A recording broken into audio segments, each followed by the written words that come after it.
This is the Blackmatch we're going to be making. This is an 80-foot coil of Blackmatch. This is 2 strands of the 8-ply string, thoroughly impregnated with and coated with black powder. I always cut fuse with a handy cutter to be on the safe side. If this is cut, it's black all the way to the core. The Blackmatch is very nice and stiff and self-supporting if it's held out a foot or so. Blackmatch will be used to ignite all the devices we make. It's a good slow burning fuse. I'll put in a snippet of it burning. It's also used inside quick match, inside leader pipe, where it will burn almost instantaneously if it's contained like that. So that's the Blackmatch we're going to be making, 80 feet.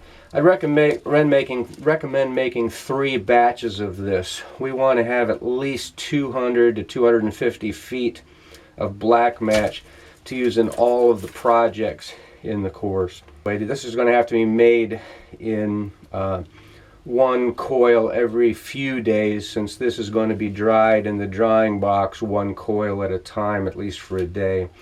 So we can make 1 batch like this every few days. So all 3 batches could be made in a week if the weather is going to be conducive to that. Naturally, because of how this burns, this whole coil burns, as shown in the safety video, this has to be stored preferably in a nice tight container. I like to keep it in a tightly closed 5-gallon bucket or something like that. And it has to be protected from sparks, flames, other sources of ignition. And also has to be stored safely away from the workshop in safe storage when it's not being used.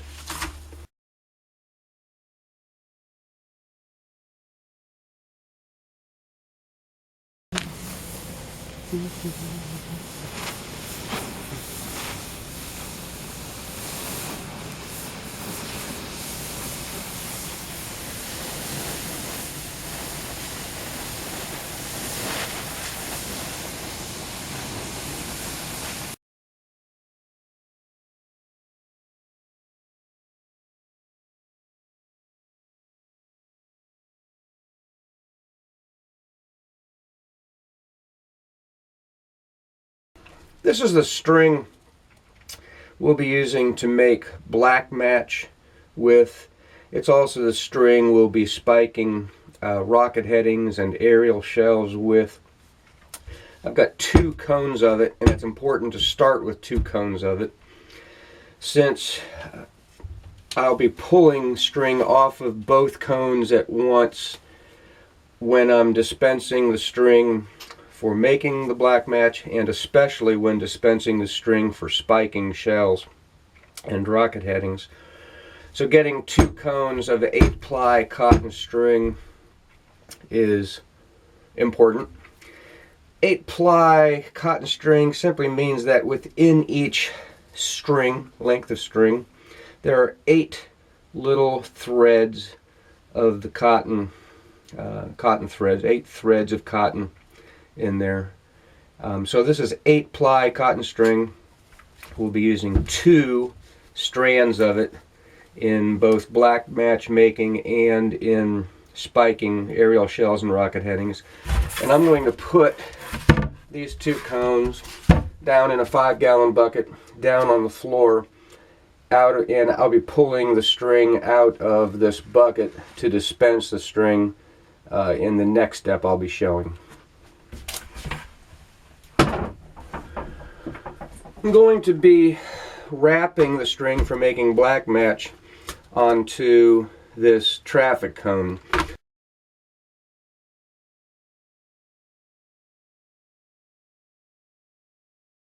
This particular traffic cone at the base has a diameter of just right about 6.5 inches. Its circumference is 20.5 inches. Each time I make Blackmatch in the method I'm about to show, I want to dispense string and make about 80 feet of the Blackmatch at a time. That's 960 inches. 80 times 12 is 960. The circumference of this is 20.5 inches. 960 inches divided by 20.5 inches is, I want to put 47 turns of the string, the doubled string, onto this traffic cone. I'm actually going to put about 50 turns on there just to have a little bit of excess.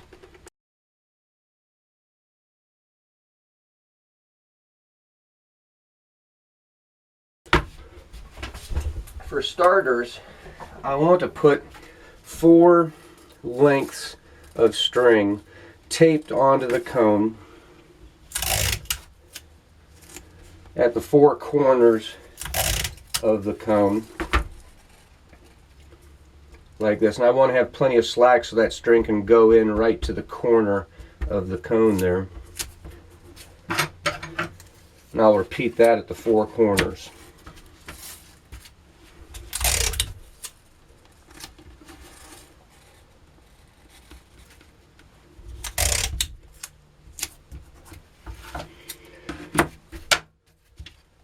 So now I have 4 lengths of string taped onto the cone like that in all 4 corners on there. Now I'll take my 2 lengths of string coming out of my bucket with the 2 cones on it, and I want to make a nice big knot at the end of this string, big enough to feel after this string is completely coated and impregnated with black powder slurry, like we're going to be doing in some of the following steps. So now I've got a nice big knot on there. I'm going to tape that knot onto the base of the cone right here, and then I'm going to put 50 turns onto this cone right at the base of the cone here. There's 1, 2, 3, 4, 5, 6, 7, 8, 9, 10. 9, 40. 1, 2, 3, 4, 5, 6, 7, 8, 9, 50. Now in this end of the string, we now have 50 turns of the string on there. This end of the string, I want to make a very nice fat looped knot on this end. That will help me when I go to stretch this coated Blackmatch out. It also helps me distinguish between the first knot I made on the inside turn of the string versus this outside looped knot on the outside of these turns of string. So there I got a nice big, easily findable looped knot on this outside turn. Now I take my 4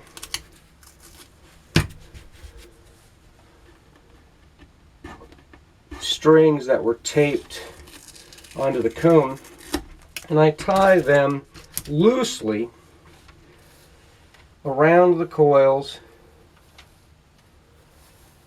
making the loop that gets tied about twice as big as the actual diameter of the coils of string.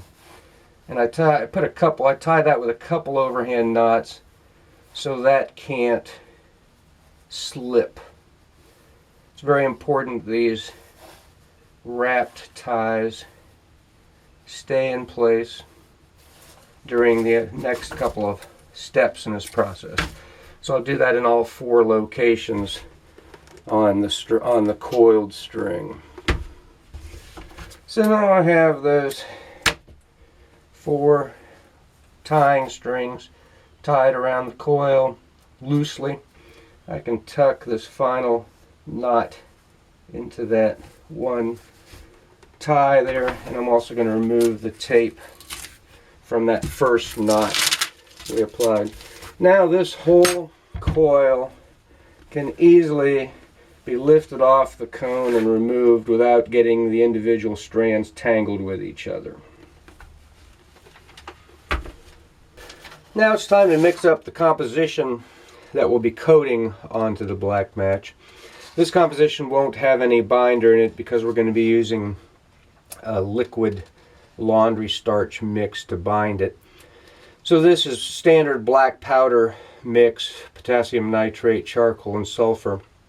And for each of the coils of string we'll be coating, I have determined that about 500 grams is needed to coat that string very, very thoroughly and have just a little bit left over to make sure every spot on the string is coated. So I've printed out my formula from the formula database on fireworking.com. I've loaded 500 grams into the amount and I've printed that out.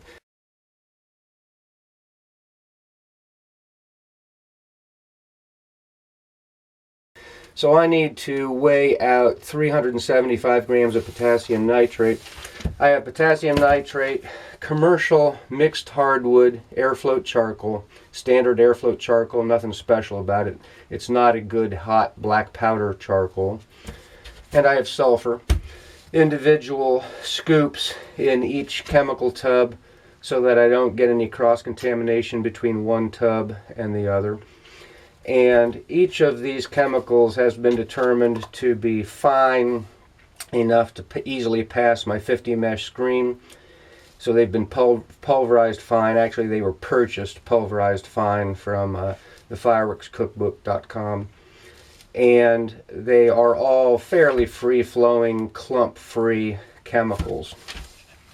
So I will put my weighing tub on the scale, tear the scale out, weigh out 375 grams of potassium nitrate.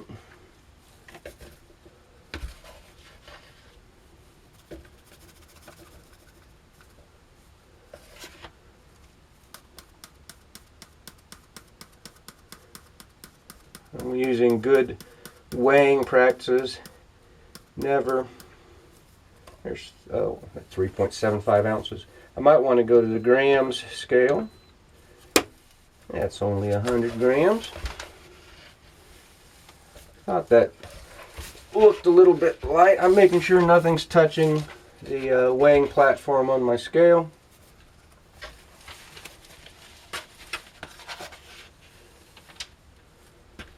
Using good weighing practices, not weighing all the chemicals into one tub on the scale, where I can easily make a mistake and add too much of one chemical and then have to try to fish it out.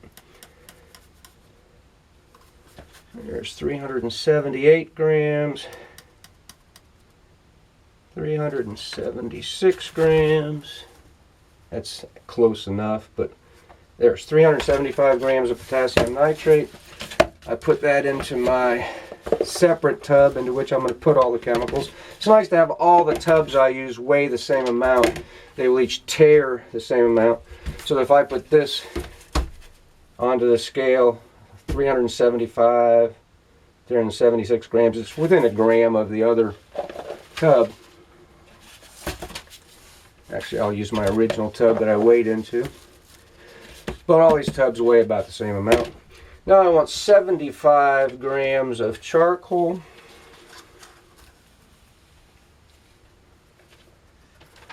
I would normally be doing this outdoors, and I would be wearing a dust mask, except that I'm videoing this and want to be in a nice quiet place where I can speak clearly into the camera.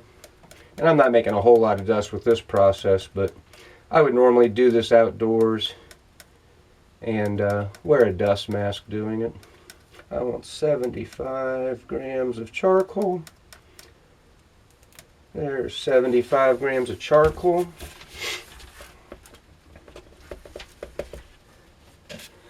And I want 50 grams of sulfur. Each time I put this back on the scale, I make sure it tears back to 0. And I want 50 grams of sulfur. There's 52. There's 51. And there's 50 grams of sulfur.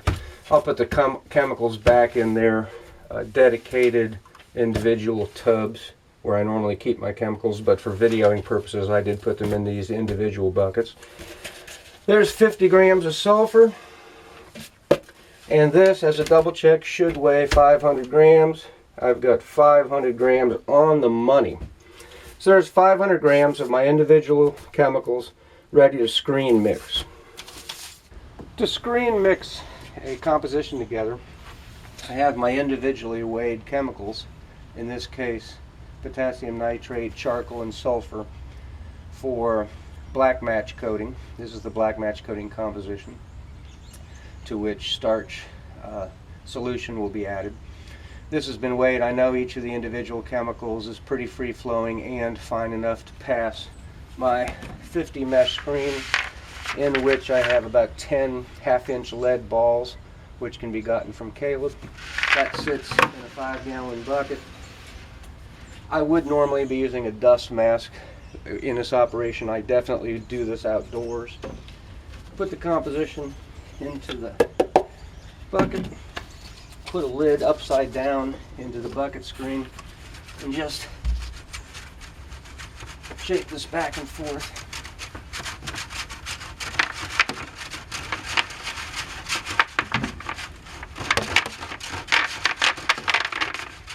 When I can hear the lead rolling around in there, I know I'm almost to the point where I need to be. If any other clumps need to be broken up, I can break them up.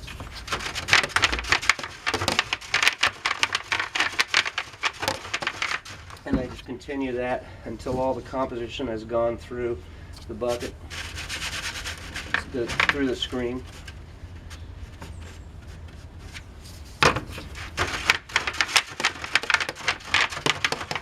And I'll repeat that 3 times to thoroughly mix the composition.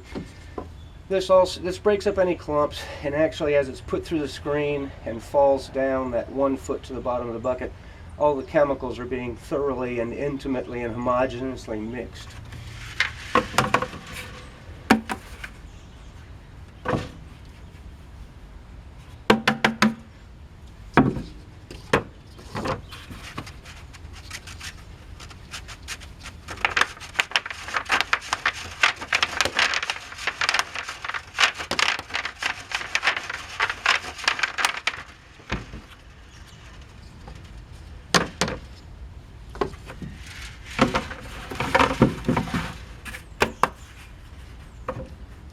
Naturally, this is a very flammable composition in dust. I'm doing it outdoors where the dust can dissipate. I'm wearing a dust mask normally so I don't breathe it. I'm completely away from any sources of ignition.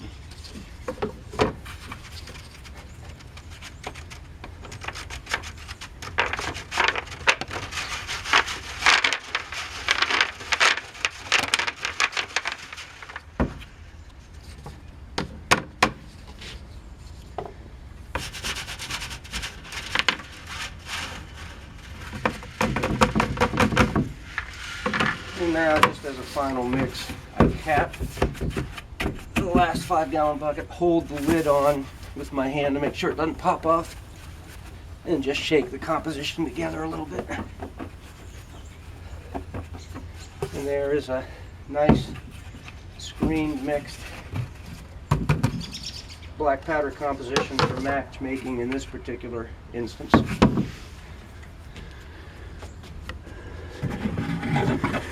I can take that composition and put it in a smaller bucket for easier handling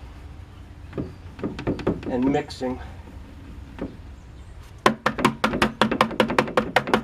And then these 2 buckets and the screen can just be hosed out to clean them. I'm not going to mix up the laundry starch solution that will be used to wet the black powder mix for coating the Blackmatch we're going to make. This is Argo laundry starch, available from thefireworkscookbook.com.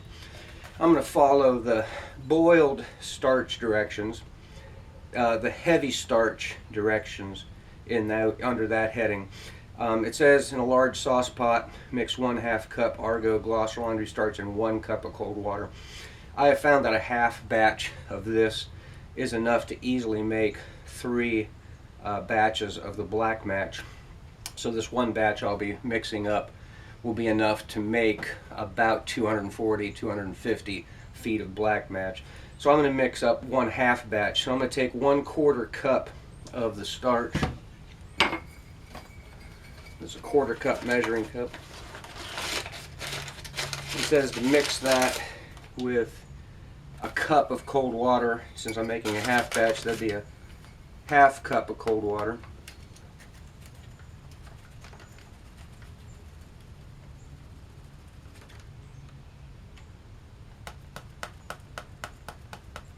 And that's about a 1/4 cup.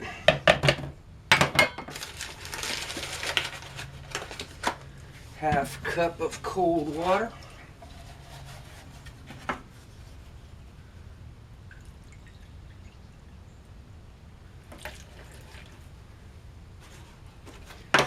Naturally, I'm doing this.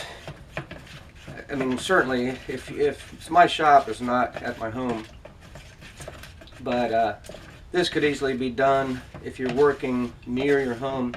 This could be done over your kitchen cook range.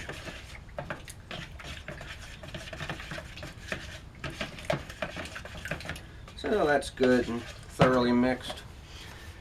Now I am to gradually stir in 2 quarts of water, which would be 1 quart of water.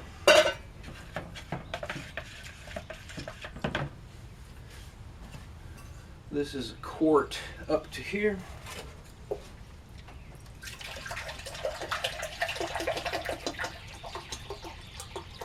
This is just good, clean tap water.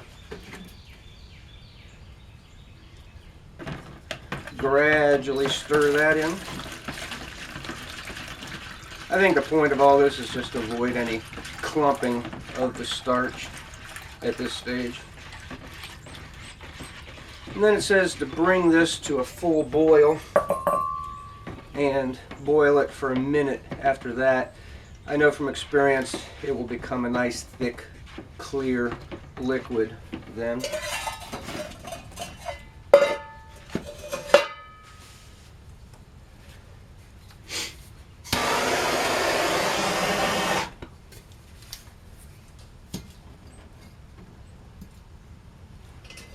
I do have a nice base unit burner that I use, propane burner that I use for heating water and things, doing an operation like this in fireworks.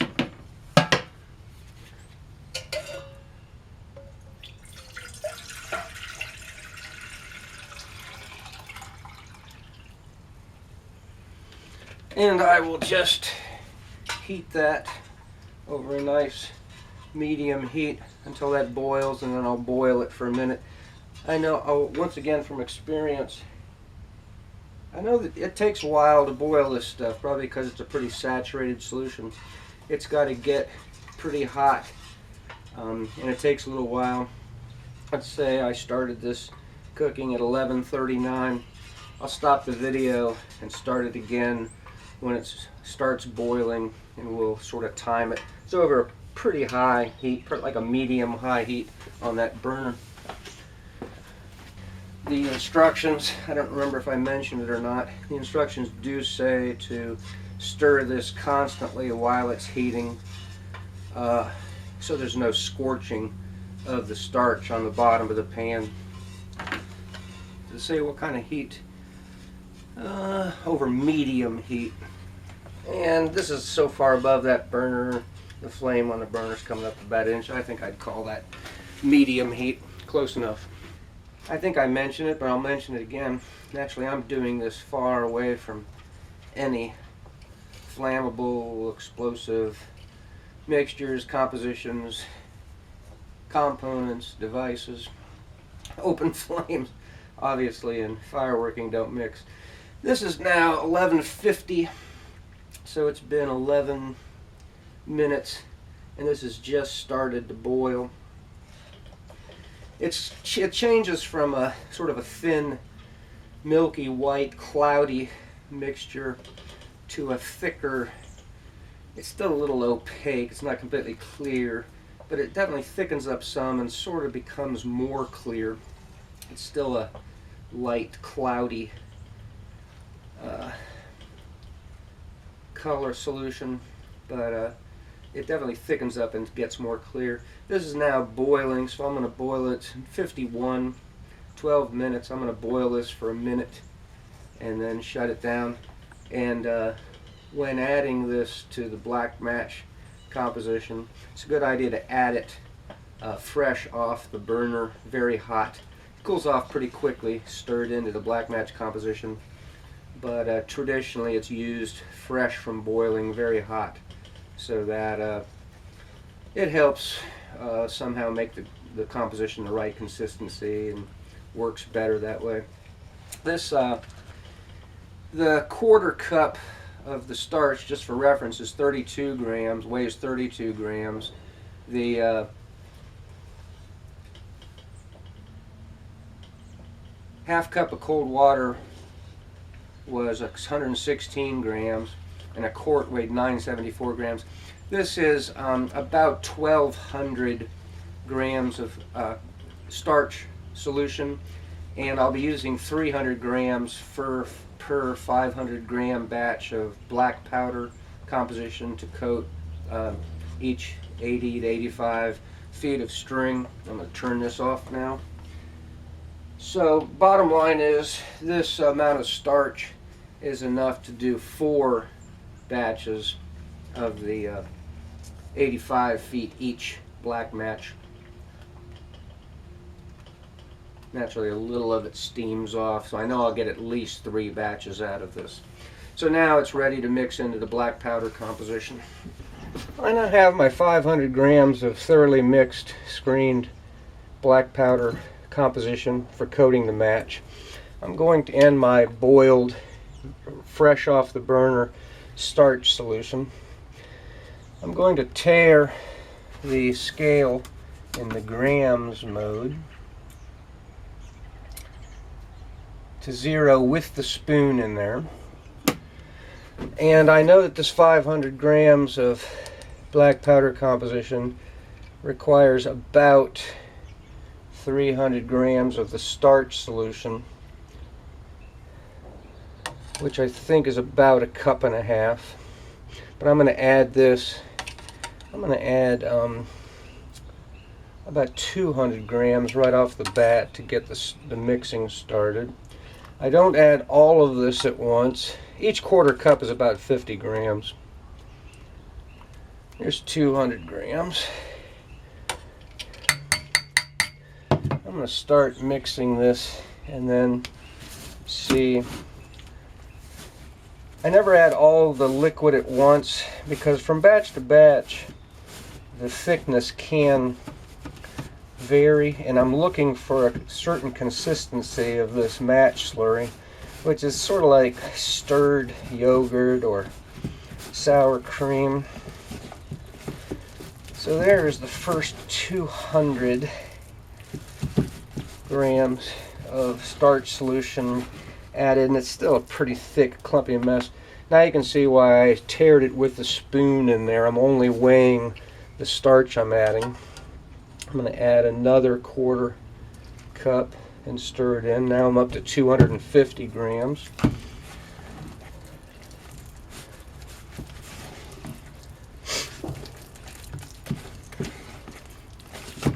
It's easy to over-wet our compositions and get them too sloppy. It's always easy to add more water or starch solution in this case. Much harder to add less, quote. I'd have to mix up another new little batch of black powder to add to this if I got too soupy. So there's 250 grams, and I'm still pretty thick. So now I'm going to go to, I'm not going to add quite all of another quarter cup. I'll take it up to 2. There's 285. See how that does. If you've ever stirred yogurt or sour cream, or I'm looking to get this sort of to a thick pancake batter stirred, you can see why I cover my tables and workbenches with a sheet of paper. If you've ever stirred yogurt or sour cream, it starts off thick, but once you stir it, it gets to a pretty nice consistency. I'm looking to get this where it's pretty smooth and liquidy, but when I lift the spoon out of it, it just barely drips off the spoon. It's actually getting pretty good right there. I do know from experience that as this cools down and sits here for 5 minutes or so, it does thicken up a little bit. I'm going to finish off and put that other 15 grams in there. So once again, it is a total of 300 grams of the starch solution. I've done this enough to know that 300 grams pretty consistently using this composition and this starch gets this to a good consistency. And there is my nicely mixed composition slurry that's just barely dripping off the spoon, and that will thicken up a little bit in the next 5 minutes as I get ready to coat the string. I'm going to have my lovely assistant, my wife Molly, video me while I impregnate the coil of string with this slurry. So I'll get her out here and tell her we're ready to go, and that's the final steps of this process. I will put this starch solution now into a tub, cap it, and put it in the refrigerator, unless I'm going to use it tomorrow or the next day. But keeping it in the refrigerator keeps it from going sour. I'll cap this, put it in the fridge, mark it laundry starch solution, and I will just heat it up before I use it next time. Now I'm going to impregnate that black powder slurry into the coil of string we made earlier. I wear standard nitrile gloves. You can buy these in boxes from online or from places like Home Depot, Lowe's.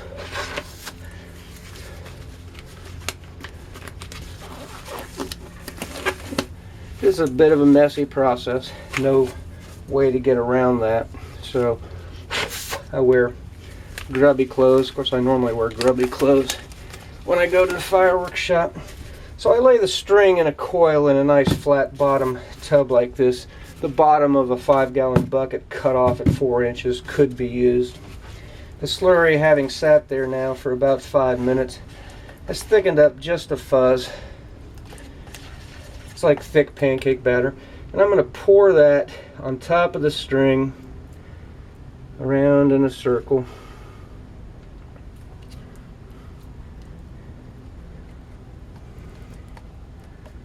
This is the, as far as I know, the old traditional Italian method from the old fireworks shops. I was shown it by Chuck Tenji originally.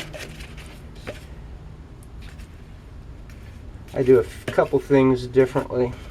Naturally, this is a small hobbyist sized batch. They would make large quantities of it and stretch it onto 4-foot by 6-foot drying racks.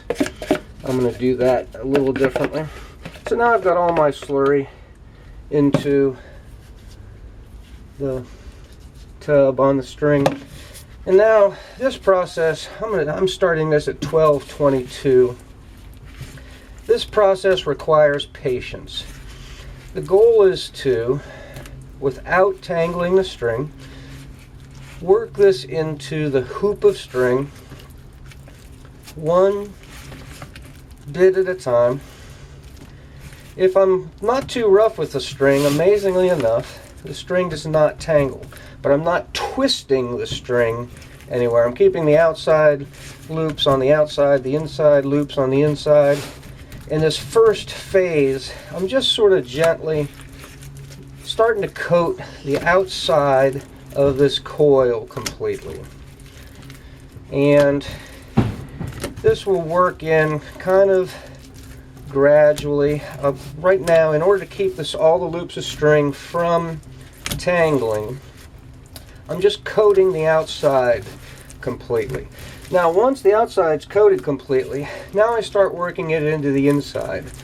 And the easiest way to do that is to grab the hoop with a cup, maybe 2 to 3 inches, 2 inches, more like 2 inches between my hands, push it together and wangle the slurry into the string. That impregnates the coil all the way to its dead center.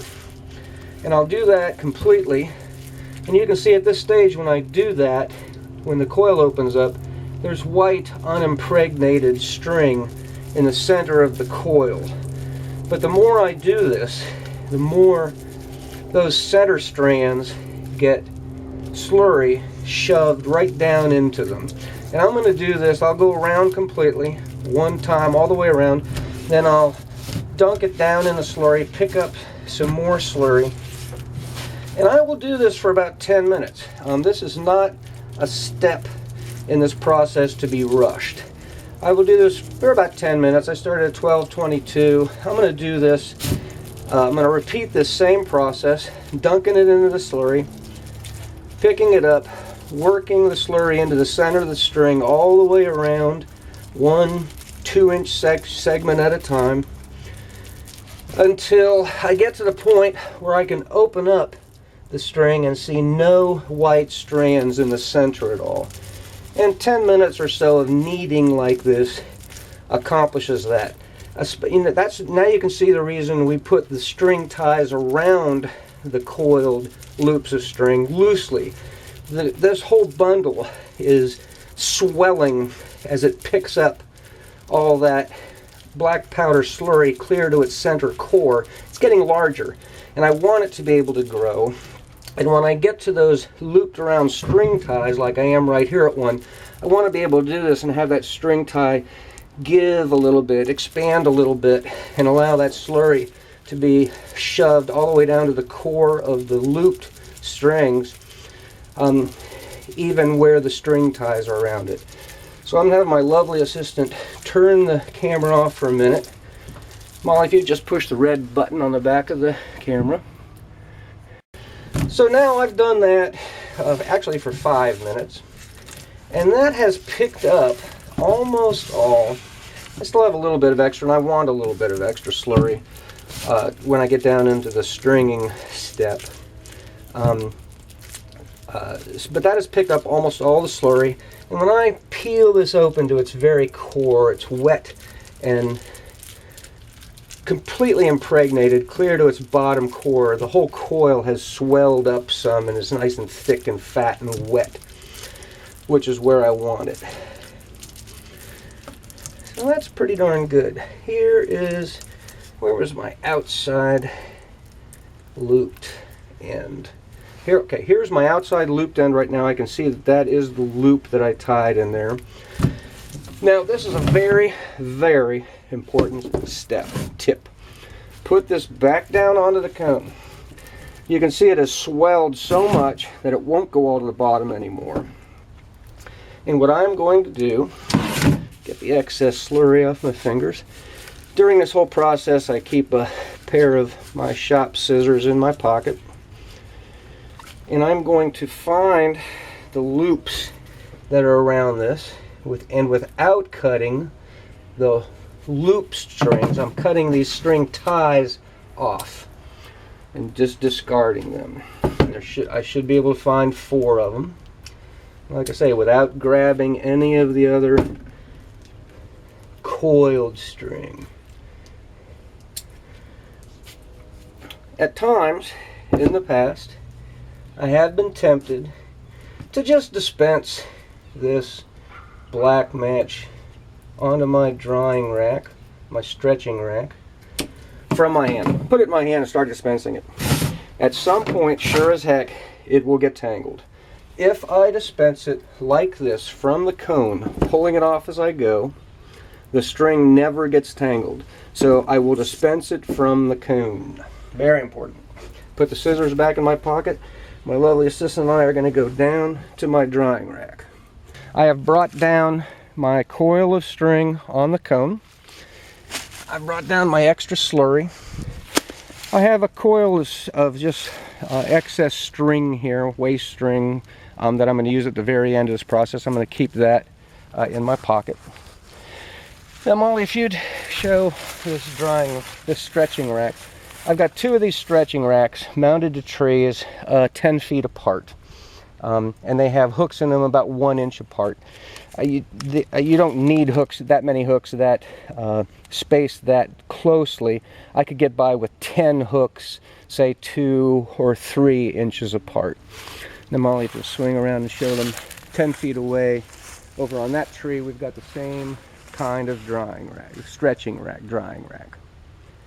Okay, now if you'll swing back over here.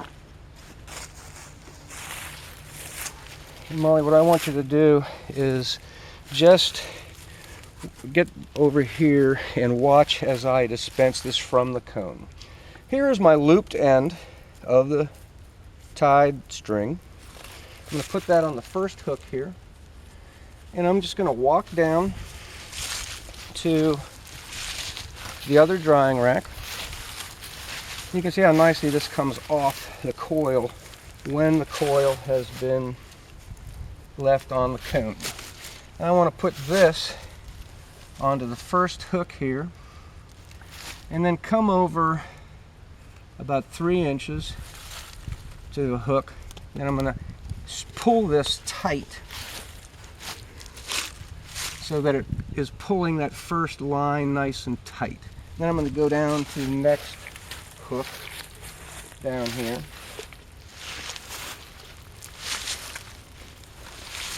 Now immediately when this is being dispensed, it starts to dry. And now I'm going to go onto a hook that's about 3 inches away from my original one there. This now is holding that first line good and tight. Now I go down, I'm actually going to take a little bit of a handful of slurry here, get it in the palm of my hand, and I'm just going to go down and I'm squeezing that first line between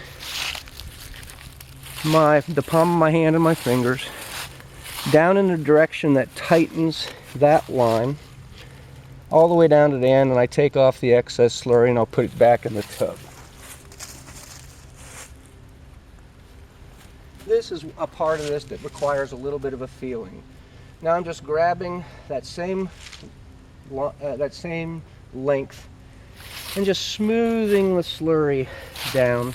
This creates a nice tight, about 1/8 inch diameter strand of Blackmatch there. Now I'm not going to do this one until I have the next strand holding this line tight.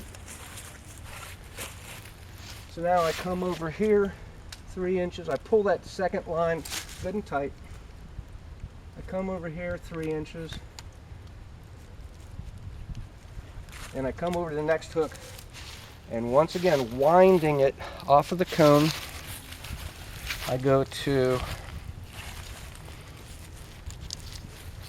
a hook 3 inches from that second strand. That is now keeping the second strand good and tight. And so now in the direction that it was strung, I'm going to, over here now, I'm now going to smooth the slurry on that second strand, and I can see I'm pulling off a little bit of excess slurry, so I don't need to put any extra slurry in the palm of my hand for this. There's plenty of slurry on the string. And that removes the excess slurry from the second line. Now I'm going to repeat that down the line as I go, putting the excess slurry back into the tub, smoothing each line twice in the direction that it was originally stretched. And since these two racks are about 10 feet apart on these trees, and I've got 80 to 85 feet of match on the cone in the coils, I will end up having about 8 to 9 lengths of string on the drying rack here before I've got it all uncoiled. So I'm going to repeat this all the way as I go.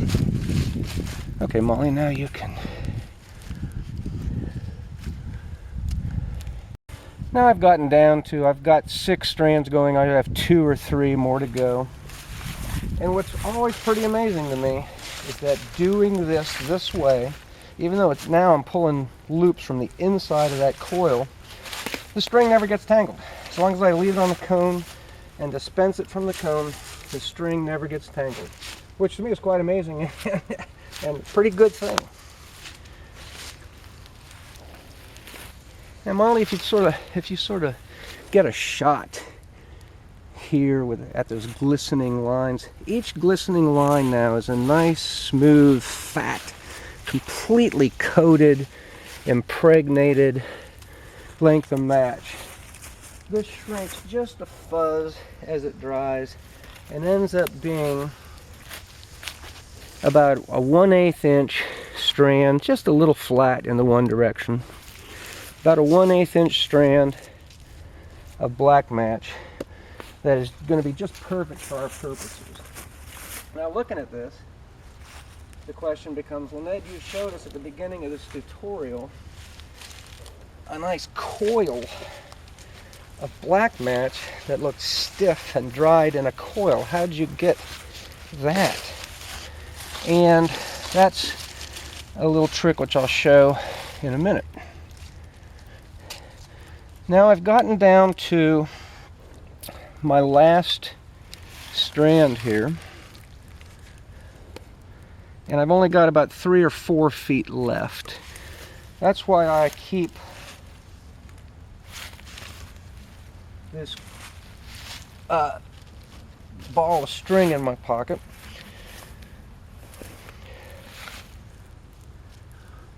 I'll tie the string off to the end of my coated Blackmatch, and then take the string down and tie it off to a hook down on the drying rack. So that stretches my last 3 or 4 feet of match there nicely.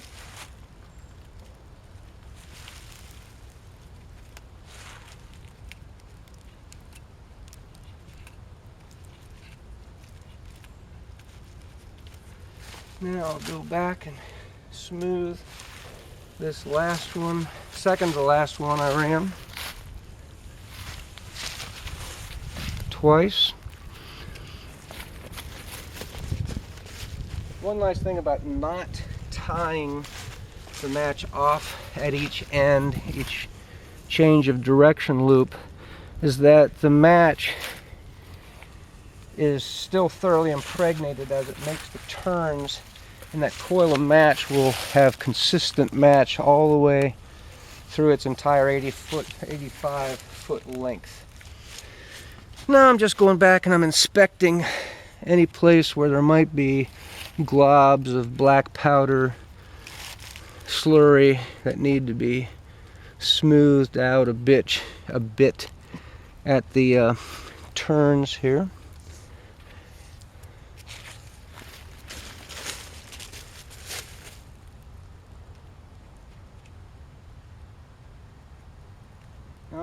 I'm doing this fairly early in the day on a nice warm day when there's no rain predicted.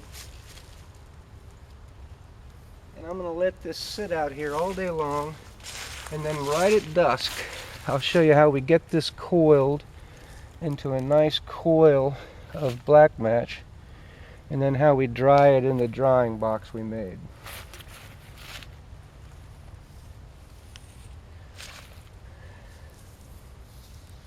And as I was dispensing it, I was always also looking, were there any strands in that did not get completely coated as I was kneading the slurry into the string. And if so, I can just take a little goop into my hands and impregnate string that was needing a little extra slurry. But I don't see any that wasn't coated. All the strands, the double strands of string in there are completely stuck together.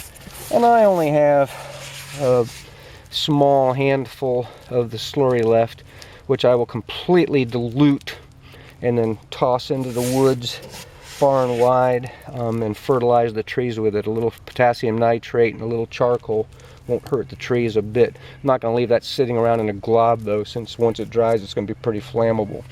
And I will just clean everything up, all the utensils and everything that I used in the process, including the cone and the scissors. I'll clean them up with a hose and water.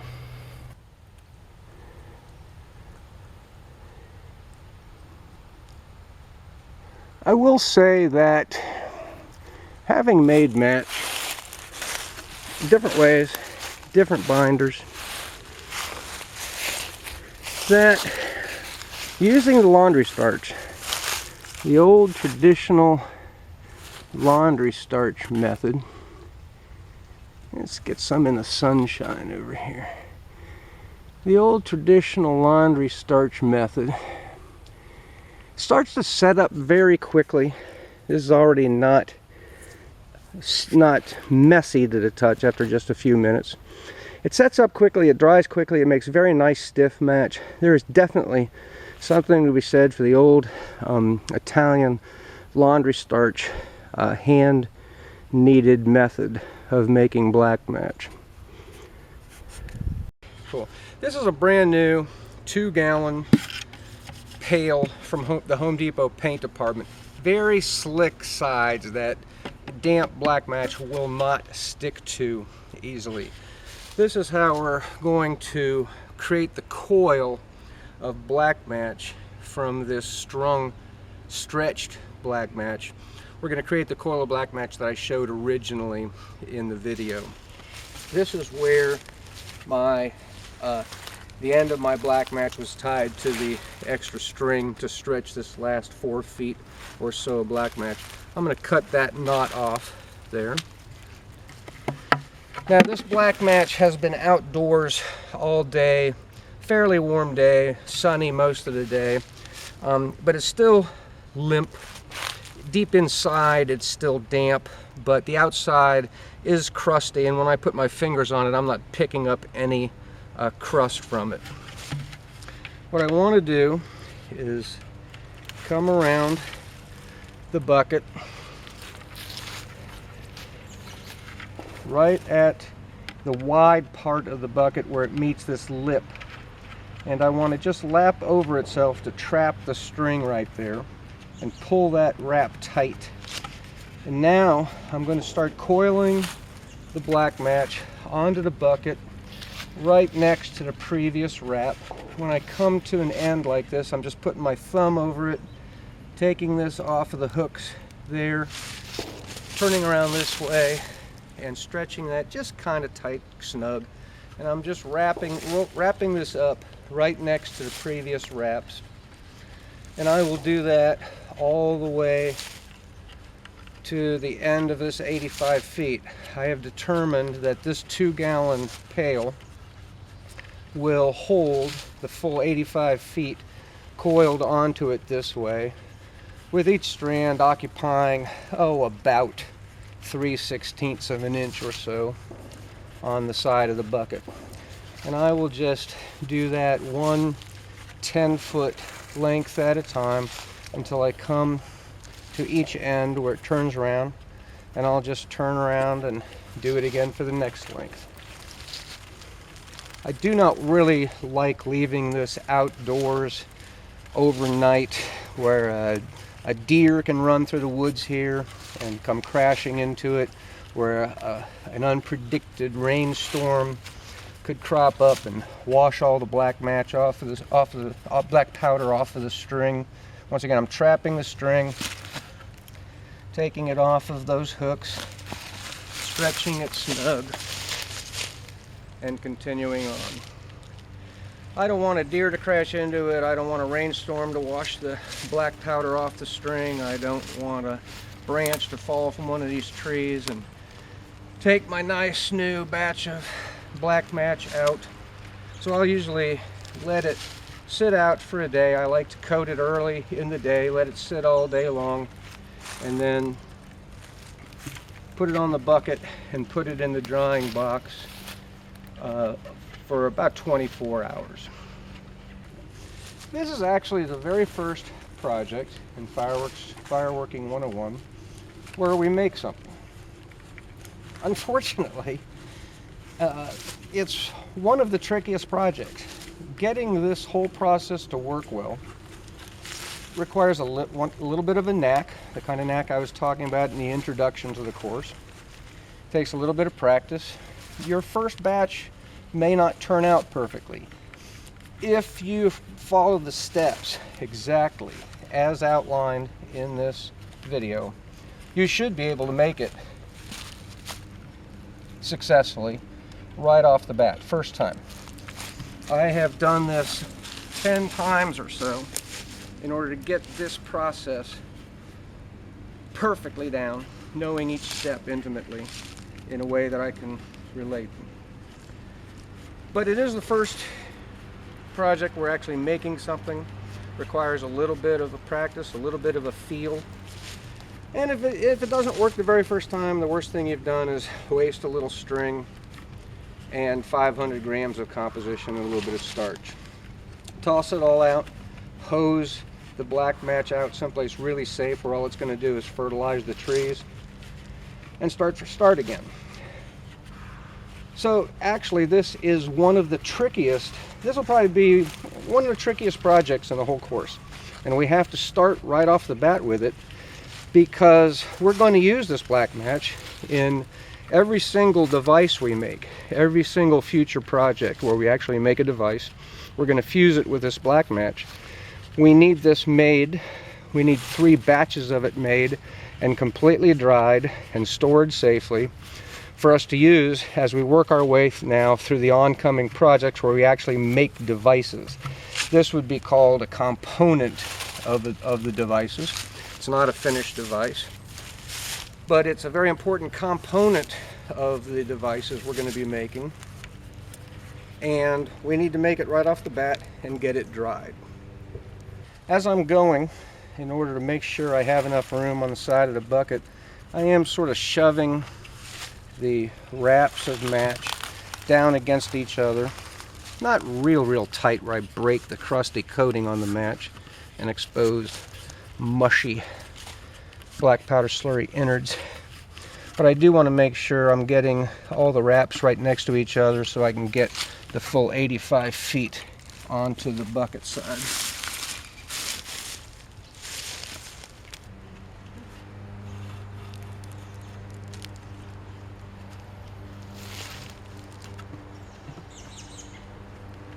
And this is the last 10-foot run.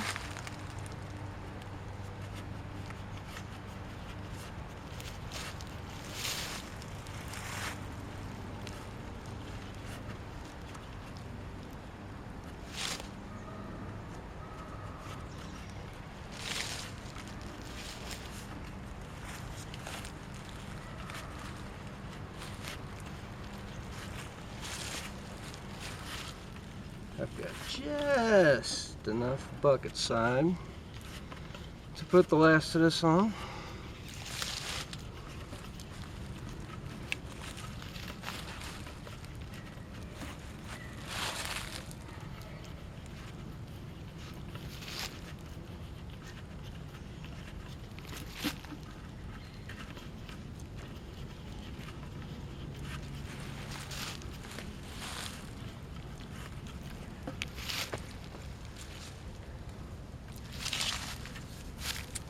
I'm going to cut that big clunk of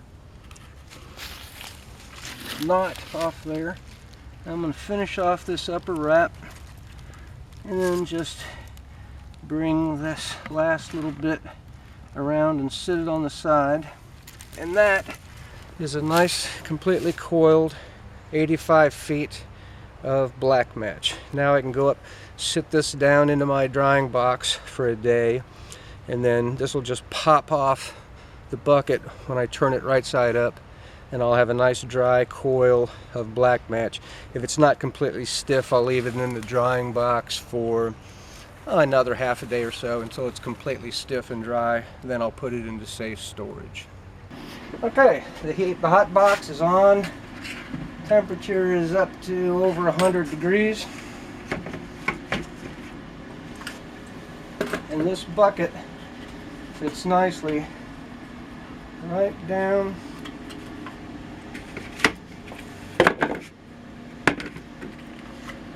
inside there on top of those two steel rods.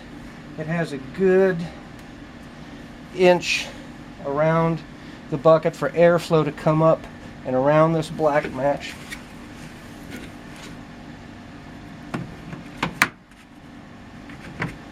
And I will just let that dry for about 24 hours in the hot box, and we'll see how it looks.